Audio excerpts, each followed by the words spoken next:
ഈ block print ഹാൻഡായൊക്കെ ചെയ്ത് block print ചെയ്ത് വരുമ്പോൾ ഇങ്ങനെ മണത്ത് കഴിഞ്ഞാൽ ഒരു പുതുമയുള്ള ഒരു മണമുണ്ട്, ഒരു പ്രത്യേക ഒരു സ്മെല്ലായതിന്. എനിക്കിഷ്ടമാട്ടോ സ്മെല്ല്. ഇത് അജറക് പ്രിൻ്റാണ്, കോട്ടൺ സ്യൂട്ടാണ്, 1790 ആണ് പ്രൈസ് റേഞ്ച്.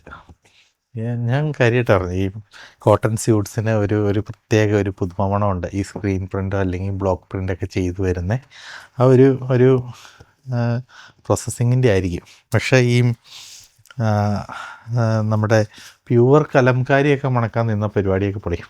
ഭയങ്കര വേറൊരു മൂഡ് മണം, നമുക്ക് പറ്റില്ല. അതൊക്കെ വാഷ് ചെയ്തിട്ട് ഉപയോഗിക്കണം. ഇല്ല എങ്കിൽ നമ്മുടെ പരിപാടിയൊക്കെ പൊളിഞ്ഞു പോകും, ചില ബാഡ് സ്മെല്ലൊക്കെ കിട്ടും. അതൊക്കെ നാച്ചുറൽ പ്രോസസ്സ് ആയതുകൊണ്ടാണ്.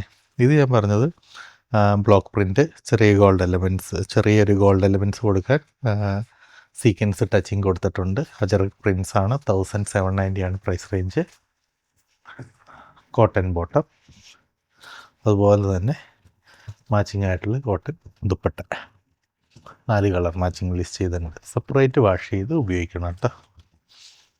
മെഷീൻ വാഷ് ഒന്നും അല്ല പ്രിഫറബിൾ. ഹാൻഡ് വാഷ് ചെയ്യുവാണെങ്കിലും സെപ്പറേറ്റ് വാഷ് ചെയ്ത് എടുക്കാം. വേറെ കളർ പിടിക്കുമെന്നല്ല, എക്സസ് കളേഴ്സ് കുറച്ച് പോയി. നാച്ചുറൽ പ്രോസസ്സിംഗ് ആണ് പ്രിൻറ്റിങ്, അതുകൊണ്ട് തന്നെ.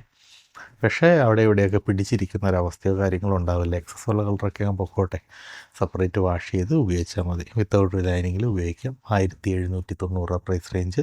ഇതുപോലത്തെ കുറേ കോട്ടൺ സ്യൂട്ട്സ് നമ്മുടെ സൽവാർ സ്റ്റുഡിയോയിൽ ലിസ്റ്റ് ചെയ്തിട്ടുണ്ട്. ഇതെല്ലാം ഹോൾസെയിലോ അല്ലെങ്കിൽ റീറ്റെയിലായിട്ട് എടുക്കാനുള്ള ഓപ്ഷനും ഉണ്ട്. ഹോൾസെയിലായിട്ട് എടുക്കുകയാണെങ്കിൽ 25 പീസസ് എബോവ് എടുക്കണം. 25 പീസിന് മുകളിലോട്ട് എടുക്കുകയാണെങ്കിൽ അത് ഹോൾസെയിൽ റേറ്റിലും ചെയ്യാൻ സാധിക്കും. ട്രൈ ചെയ്യും. Thank you so much.